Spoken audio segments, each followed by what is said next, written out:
सुटला। गाडी क्रमांक 24 या मैदानातील पळतो आणि 24 मध्ये सुंदर अशी पडाल गाडी पळतोय सुजगावकरांचा घरचा साच आणि वैभव मामाचं बऱ्याच दिवसातून निर्वाद वर्चस्व।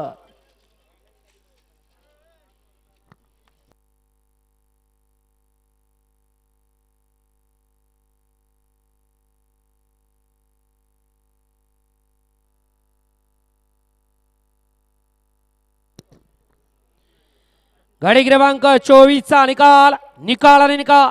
गाडी क्रमांक 24 चा निकाल आहे। तास क्रमांक 5 वरती धावली गाडी भरनाथ प्रसन्न यमाईदेवी प्रसन्न केळवडे साळवडे या गाडीचा 1 नंबर आला। विजेता बैलगाडी मालकाचा त्यावरती असणाऱ्या चालकाचा हार्दिक अभिनंदन। सुंदर अशी गाडी पाली नाथसाहेब प्रसन्न मोहोळ शेठ धुमाळ सुसगाव अर्णव शेठ